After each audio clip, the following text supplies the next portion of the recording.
Awalnya kamu nggak tahu cara mengoperasikan jam mati itu kayak apa. Kamu belajar dari dia. Terlalu dia ngajarin kamu. Maka orang yang ngajarin kamu tadi itu adalah syaikhuka, gurumu. Contoh, sekarang Anda nggak tahu cara memperbaiki keran rusak. Lalu Anda belajar dari dia cara memperbaiki keran yang rusak. Melalui dia ngajarin kamu. Maka dia termasuk syaikhuka, guru kamu di bidang ilmu itu. Contoh lagi, Anda nggak ngerti ilmu nahwu. Kapan dikatakan mubtada, kapan dikatakan khobar, baca kitab nggak paham, cara berwudu nggak paham. Lalu ada orang yang ngajarin kamu sampai kamu itu paham. Maka dia adalah guru-gurumu. Maka dia adalah ustadzuka.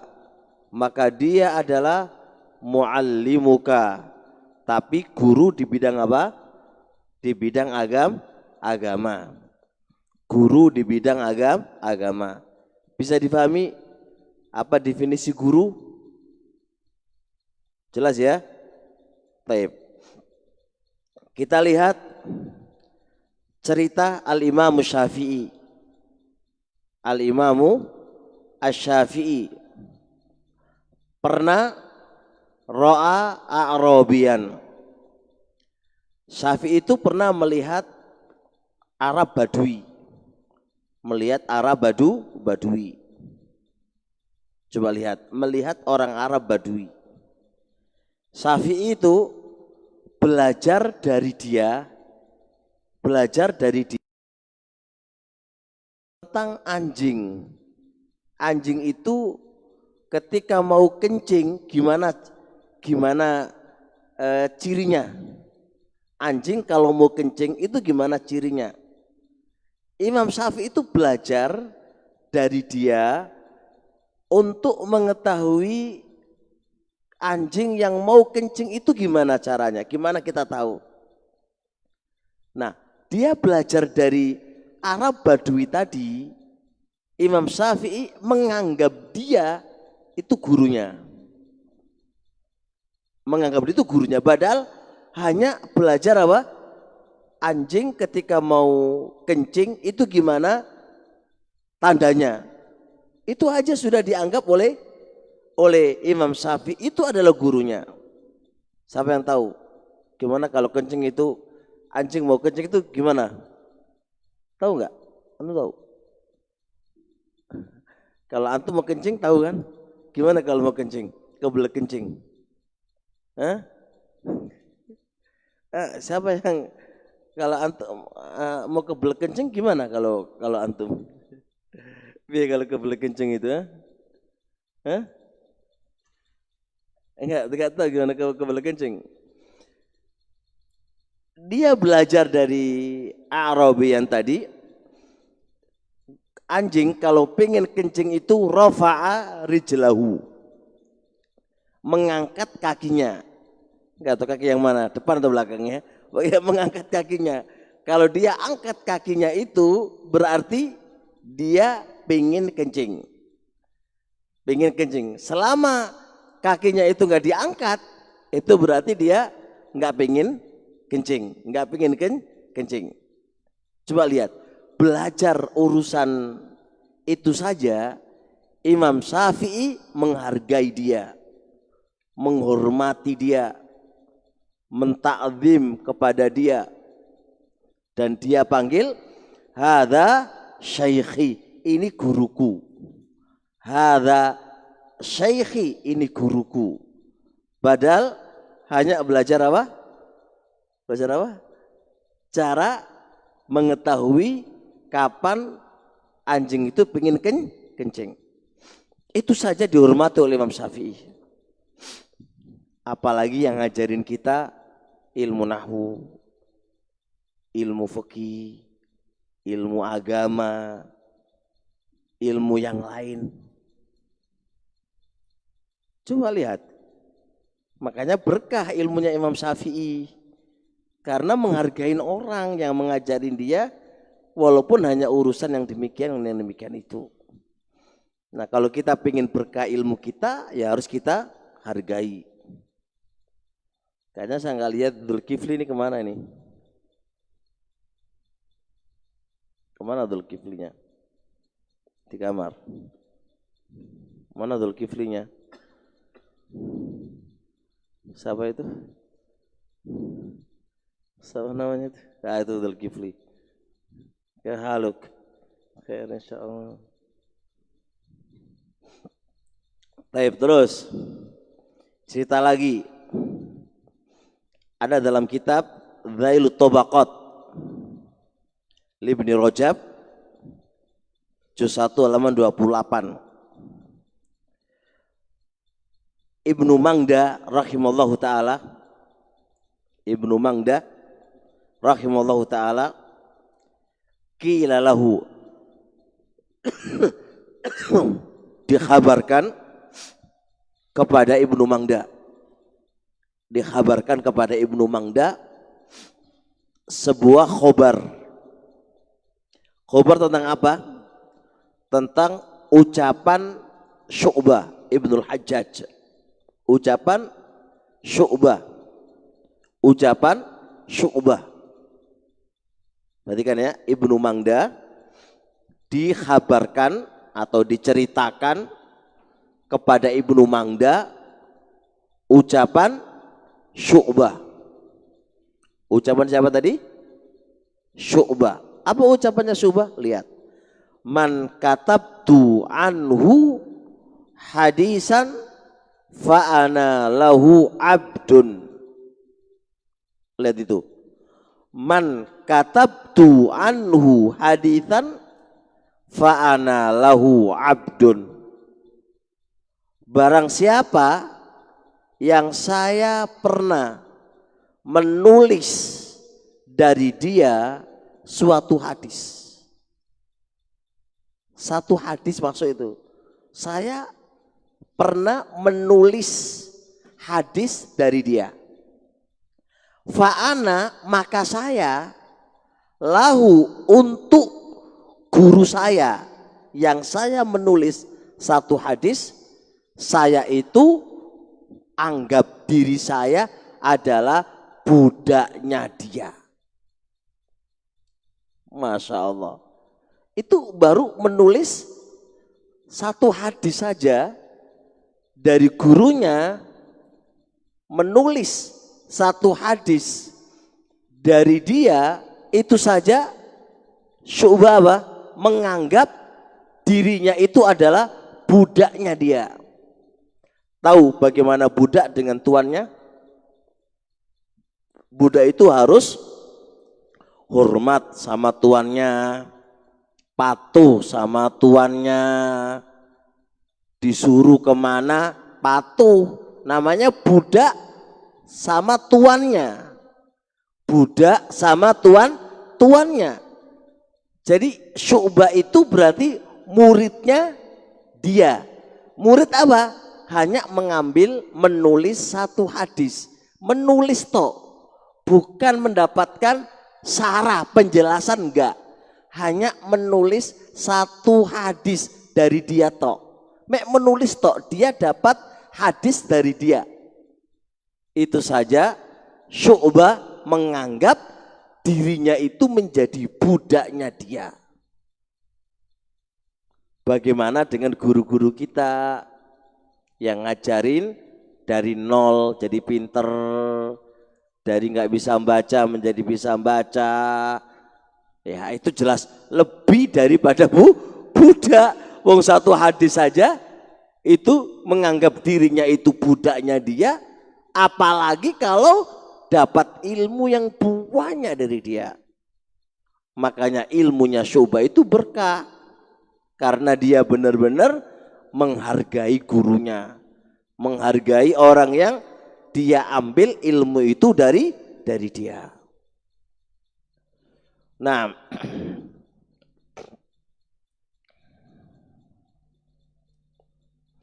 setelah Ibnu Mangda mendengar ucapan Syu'bah tadi, maka beliau langsung mengatakan begini, man kataba anni hadithan fa'ana lahu abdun. Ibnu Mangda ketika mendengar ucapan Syu'bah tadi, apa komentar beliau? Man kataba anni hadithan, siapa yang bisa menuliskan untukku satu hadis. Kataba anni, barang siapa yang bisa memberitahukan kepadaku satu hadis, fa'ana lahu abdun, maka saya posisikan diriku adalah budaknya dia. Maka saya posisikan diriku adalah budaknya dia. Maka ilmu para salaf itu berkah. Soalnya apa? Soalnya menghargai, menghormati, patuh kepada gurunya, patuh kepada gurunya. Kalau kita sudah nggak patuh ya repot. Gimana mau berkah ilmunya? Berkah itu tahu nggak? Berkah itu gini loh. Kalau ilmu itu berkah, maka ilmu itu bisa membimbing kamu kepada kebenaran. Ilmu itu bisa menjadikan kamu takut kepada Allah. Ilmu itu bisa menyinari kehidupan kamu. Ilmu itu bisa membahagiakan dirimu. Makanya kalau kita belajar kok belajar kok setiap, ini lebih ngeri lagi, anak lagi lebih apa? Salah, lebih perhatian banget. Ini tambah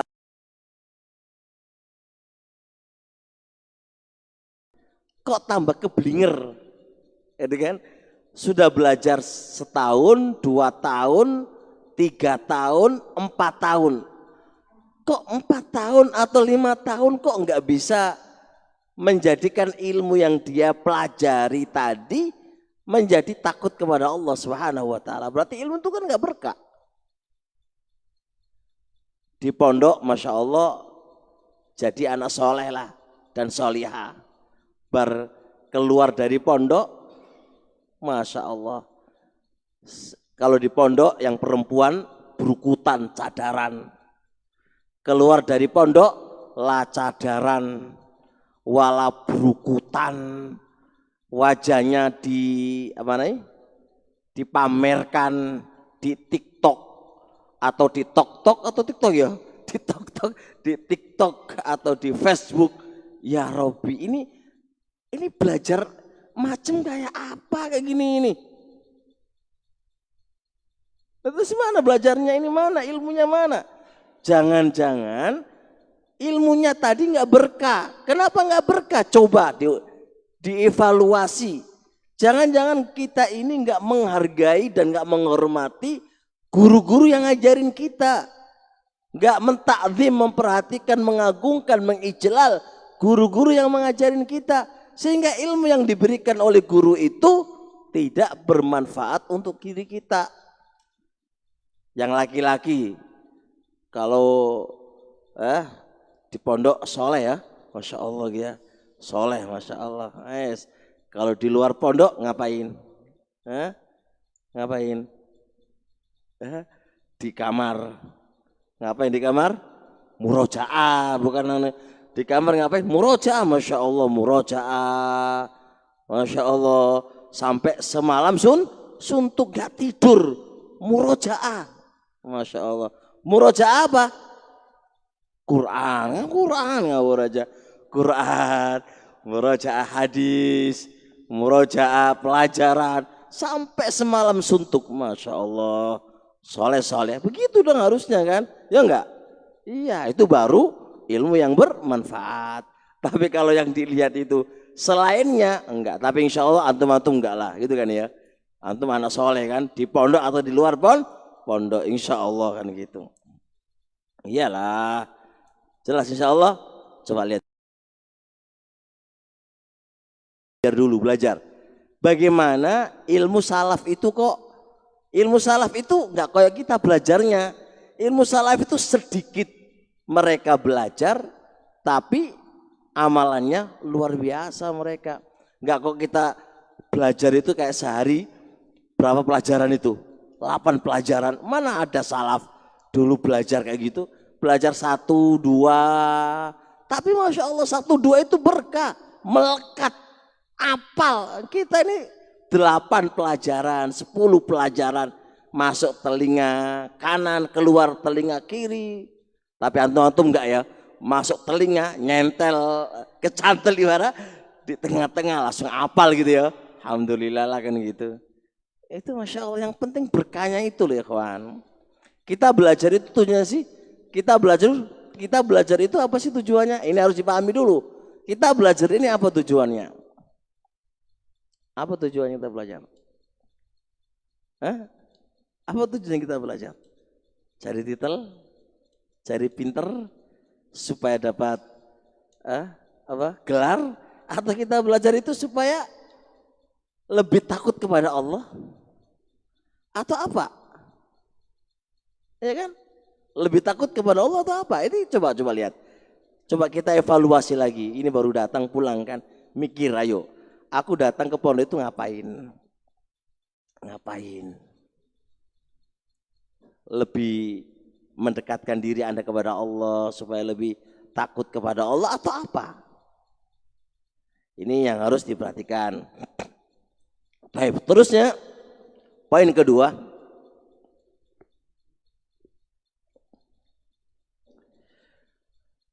ilmu itu adalah penyambung. Ilmu itu penyambung. Ilmu itu adalah penyambung antara guru sama murid. Ini babnya. Al ilmu rahimun baina syaikhi wa talib. Ilmu itu adalah penyambung antara guru sama murid. Sebagaimana kalau kita sama kakak kita ya, kakak kandung. Kamu dengan kakak kandung kamu apa hubungannya? Hubungannya apa? Nasab, kerabat ya, kerabat.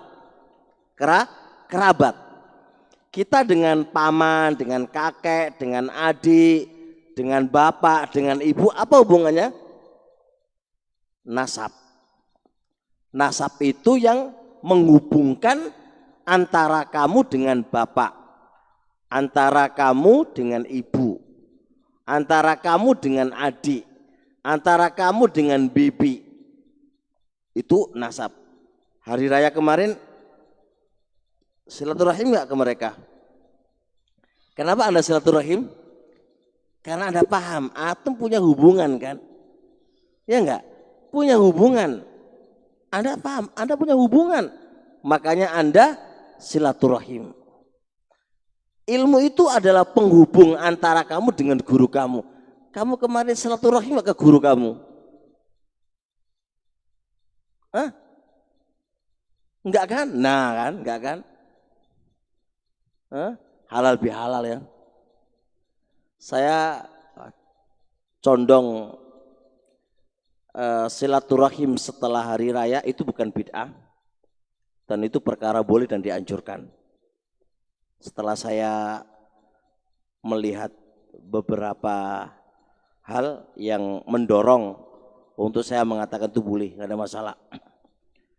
Dengan beberapa argumentasi bahwasanya silaturahim setelah hari raya dan meminta maaf kepada orang itu adalah adat yang kebetulan sesuai dengan momentum aja.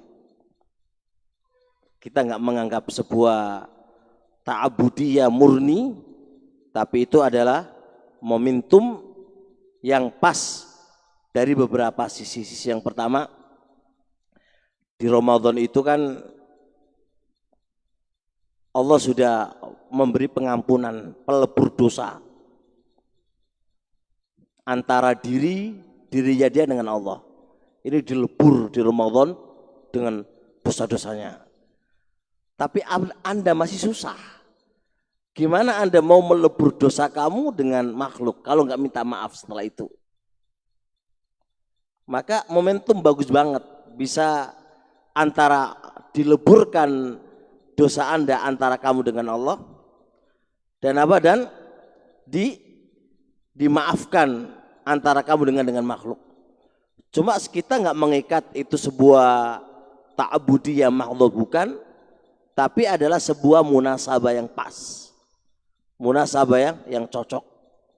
Di beberapa fatwa ulama-ulama belakangan juga, di antara mereka ada yang membolehkan. Terus saya melihat juga di Jami' Islamiyah itu mereka juga ada pertemuan makan-makan. Bahasa kita kan Indonesia lahir batin kan Indonesia toh ya, halal bihalal. Sebenarnya ketemuan mereka makan bareng-bareng satu dengan yang lainnya, mengucapkan tahniah, mengucapkan apa? Ketika munasabah ketemu itu dia mengucapkan apa namanya, minta maaf, nggak ada masalah, nggak ada masalah. Itu amr, perkara bagus dan tidak menyelisih syariat insyaallah taala. Coba kita lihat sekarang, kita lebih mendalam lagi ya kawan, bahwasanya ilmu itu penyambung antara murid dengan guru. Kita asalnya nggak, anak sama antum nggak kenal, atau dengan guru-guru antum juga nggak kenal. Tapi karena ada ilmu yang pernah kamu ngambil dari dia, maka ilmu itulah penyambung, pengikat kerabat. Tapi pengikat kerabatnya bukan nasab, bukan, lebih tinggi lagi. Pengikatnya adalah ilmu. Dicamkan baik-baik itu. Jadi ilmu itu adalah apa tadi? Pengikat. Pengikat antara murid dengan guru. Sebagaimana kamu diikat antara kamu dengan bapak, dengan ibu, dengan saudara, itu dengan kerabat. Maka kita juga diikat antara kita dengan guru, itu dengan apa? Dengan ilmu. Apa dasaran saya? Apa argumentasi saya? Saya akan sebutkan. Pertama, ucapan Nabi alaihi salatu wassalam. Ucapan Nabi alaihi salatu wassalam dari sahabat Abu Hurairah radhiyallahu taala anhu. Kata Rasul alaihi salatu wassalam, innama ana lakum mislul walidi liwaladi. Hadis ini diriwayatkan oleh Abu Dawud, Ibnu Majah, Darimi, hasankan oleh Syekh Albani dan Syekh Muqbil. Kata beliau, kata Rasul, innama, sesungguhnya, ana saya, berarti saya Rasul, lakum, untuk kalian. Rasul memposisikan dirinya di depan para sahabat. Rasul memposisikan dirinya di depan para sahabat. Bagaimana posisi dia? Posisi dia adalah mislul walid liwaladi, semisal orang tua terhadap anaknya. Berarti ini apa namanya? Berarti Rasul memposisikan guru dengan murid itu ada hubungan. Dan hubungan yang menghubungkan antara murid dengan guru apa? Yaitu ilmu. Sebagaimana anak, sebagaimana orang tua dengan anaknya, apa yang menghubungkan? Adalah nasab.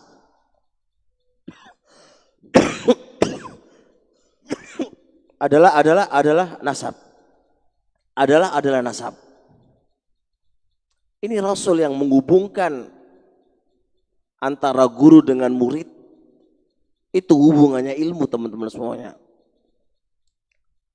Makanya guru itu sekedudukan orang tua terhadap anaknya. Al-Imam Nawawi dalam kitab di Muqaddimah Tahdzibul Asma wal Lughat, Imam Nawawi di Muqaddimah Tahdzib al Asma wal Lughat, beliau menyebutkan di Muqaddimah itu ahammiyati tarajumil ulama. Di Muqaddimah itu beliau menyebutkan betapa pentingnya membikin biografi para ulama. Kasih Muqaddimah. Apa Muqaddimahnya? Sebenarnya belum penting banget ini, insya Allah. Beliau ngasih sebuah pendahuluan terkait dengan pentingnya menyebutkan biografi para ulama. Beliau mengatakan innahum a'immatuna wa aslafuna kal walidaini lana. Sesungguhnya mereka itu adalah imam-imam kita dan pendahulu-pendahulu kita. Mereka itu posisinya seperti kedua orang tua untuk kita.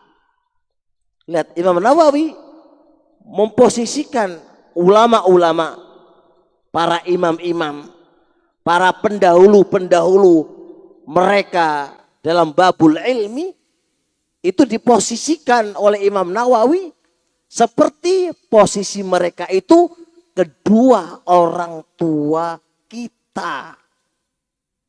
Berarti ada hubungan kan? Apa hubungannya? Ilmu. Ilmu itu penghubung.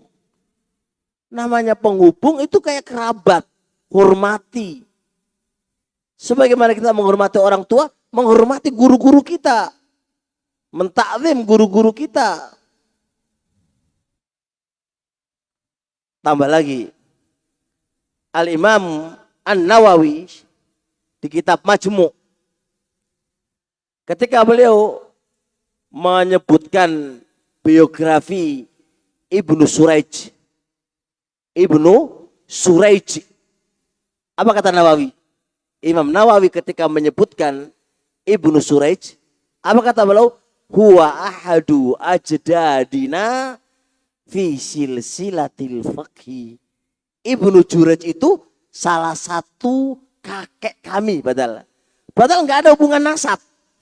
Tapi Imam Nawawi memang menganggap Ibnu Jurayj itu kakeknya. Kakeknya dalam apa? Fi silsilatil faqhi. Di dalam dia belajar silsilah fikih. Silsilah fikih. Dia belajar fikih dari Ibnu Jurayj, maka dia menganggap itu kakeknya. Padahal nggak ada hubungan nasab. Makanya Imam Nawawi berkah kalau mengagungkan guru-gurunya, menghormati guru-gurunya yang dia belajar darinya, berkah ilmunya. Menjadikan ilmu itu berkah. Taib. Beliau berkata lagi, Imam Nawawi berkata lagi, dan disebutkan juga dalam kitab Mawahibul Jalil, juz 1 halaman 8, beliau mengatakan begini, asyuyukhu fil ilmi abaun fid dini. Para guru-guru di dalam babul ilmi itu adalah bapak-bapak kita di dalam urusan agama kita. Jadi guru-guru itu bapak kita, hormati. Itu bukan aja digawe dolenan, jangan dibikin main-main. Itu bapak kita. Jangan dibikin apa? Dengarkan apa nasihatnya, jalankan apa yang menjadi nasihatnya. Itu bukan siapa-siapa, itu bapak kita dalam urusan agama. Wa waslatun bainahu wa baina rabbil alamin. Guru-guru itu penyambung antara kita dan antara Rabbul Alamin. Siapa yang mengenalkan tentang jalan menuju Rabbul Alamin? Siapa? Guru-guru kita. Siapa yang mengenalkan halal dan haram? Guru-guru kita.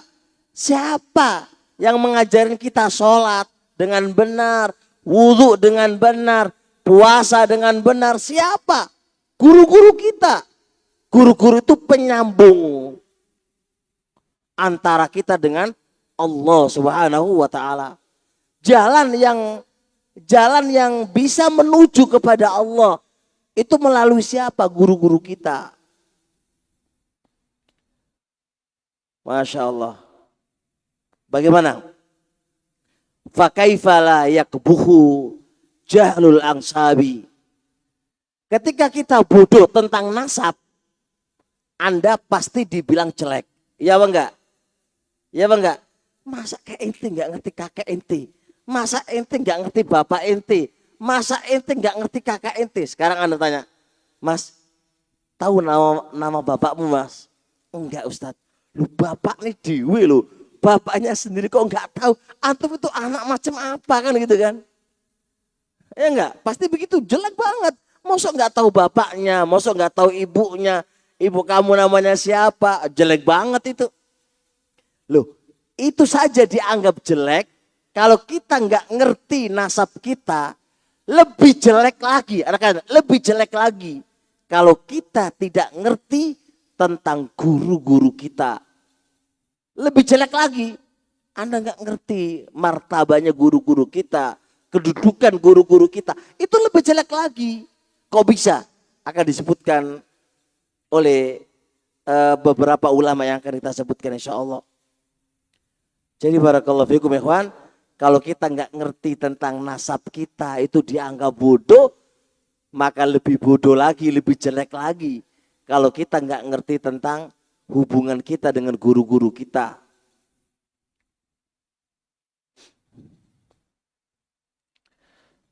Sampai ada seorang penyair mengatakan begini, ufaddilu ustadi ala fadli walidayya wa inna lani min walidi atau min walidayya al majda wa syarafa.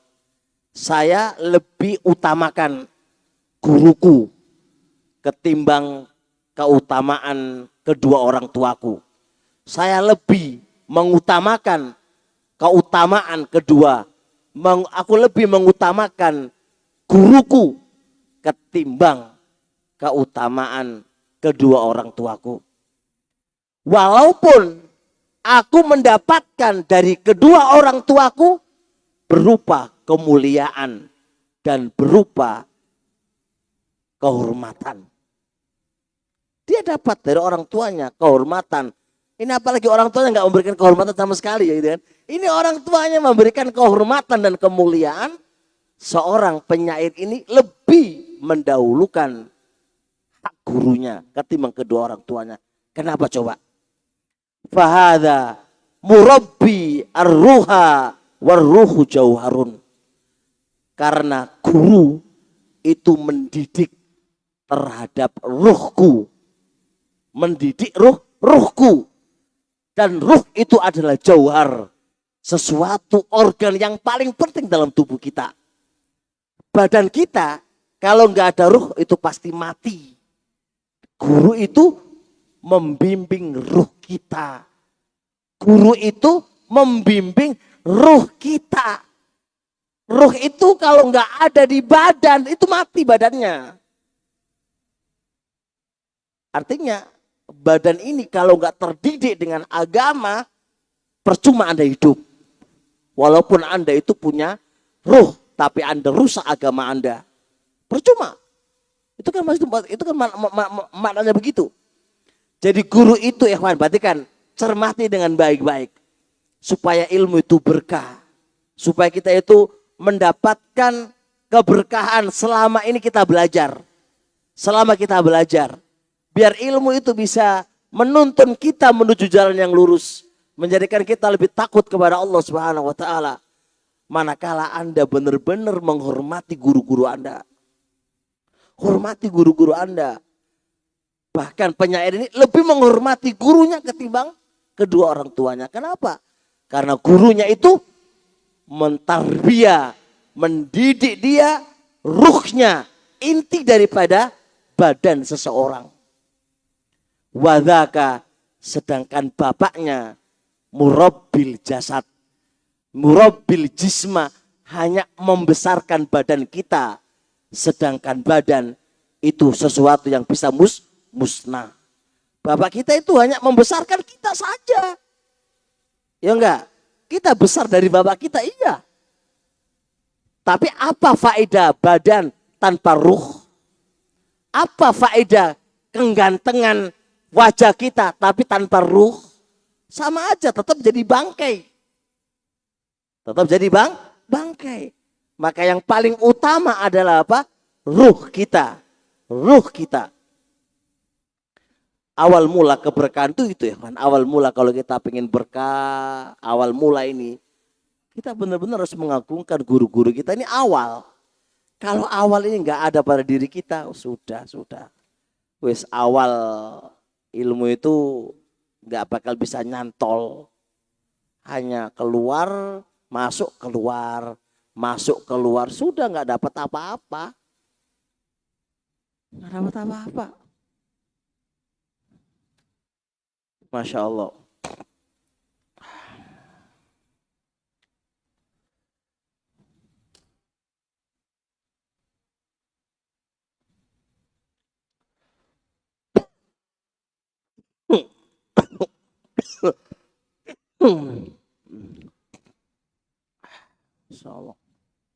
Kemudian ada sebuah hadis Nabi SAW yang menceritakan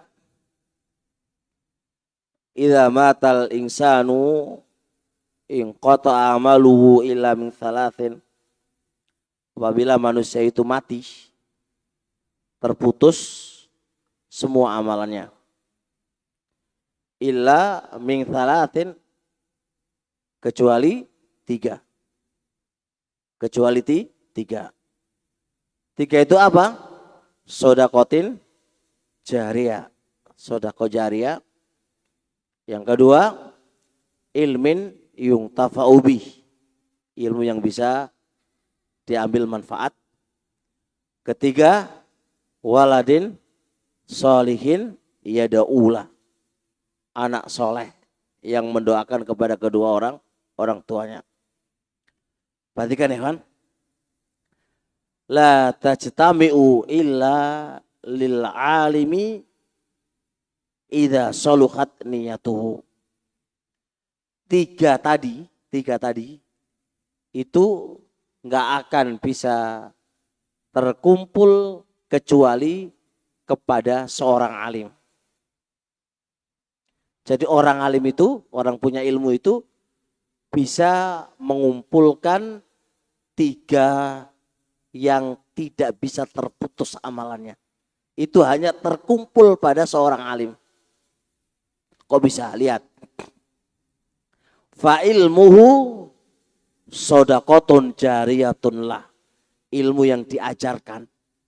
Itu apa? Sodako jariyah. Ilmu yang dia berikan itu apa? Sodako jariyah. Bayangkan. Gak butuh modal duit. Ilmu yang dia ajarkan itu sodako jariyah. Ilmu apa aja? Yang kedua. Wa kullu talamidhihi abna'un lah. Semua murid-murid yang belajar sama dia itu adalah anaknya dia. Maka dia mendapatkan apa? Waladin solihin yada'ula. Anak soleh. Murid-muridnya itu semua adalah anak yang soleh. Kalau jadi soleh tapi anaknya deh. Anaknya nggak soleh ya nggak bisa ya. Nanti kan ada hak seorang murid dari guru itu apa? Harus mendoakan gurunya. Nah kalau anaknya nggak mendoakan berarti ya wis gitu kan. Itu nggak soleh berarti kan gitu kan. Kalau anak ini soleh, Masya Allah. Seorang alim itu dapat kiriman dari doa-doanya orang-orang yang pernah belajar dari dia. Kesimpulannya apa? Adalah apa? Murid-murid itu sebagai anak-anak gurunya. Maka berarti ilmu itu penyambung antara murid dengan guru. Itu penyambung, hubungan yang melebihi hubungan kerabat. Hubungan yang melebihi hubungan apa? Kerabat. Tapi insya Allah cukup dulu kita belajar 2 poin ya. 2 poin ya, 2 poin 3 poin. 2 poin ya. Poin pertama tadi apa? Kapan seseorang itu dikatakan ustadz kita, guru kita, kapan? Yang kedua, ilmu itu apa? Penghubung ya, antara guru dengan murid. Walaupun Anda sudah nggak belajar sama dia lagi, tetap masih ada hubungan karena Anda itu belajar dari guru itu. Ini kadang nggak wis nggak apa jenenge nggak sudah pinter lah, sudah pinter gitu kan, wis nggak belajar lagi sama gurunya, udah la kalam wala salam, wis kayaknya nggak kenal gitu kan. Ini salah kaprah. Seakan-akan sudah nggak kenal lagi sama dia, enggak. Tetap dia adalah penghubung antara dia dengan murid. Pipi itu murid itu guru kamu. Walaupun kamu telah mengambil dari dia jurumiyah, tetap itu adalah guru kamu. Walaupun Anda belajar dari dia tajwid, itu adalah guru-gurumu. Walaupun Anda mengambil dari dia ilmu adab dan akhlak, maka dia adalah guru-guru kamu. Maka dia penyambung yang tidak akan bisa dilupakan. Sebagaimana kerabat itu nggak bisa dilupakan karena hubungan kerabat, hubungan nasab dan hubungan ilmu. Tapi yang paling penting, sebagian ulama mengatakan apa? Lebih tinggi hubungan ilmu ketimbang hubungan apa? Kerabat. Lebih tinggi hubungan apa? Ilmu ketimbang hubungan apa? Kerabat. Semoga diberikan taufik oleh kita semuanya. Cukup dulu insyaallah ya. Anak nggak bisa jawab. Subhanakallahumma hamdik, asyhadu an la ilaha illa anta, astaghfiruka wa atubu ilaik. Assalamualaikum warahmatullahi wabarakatuh.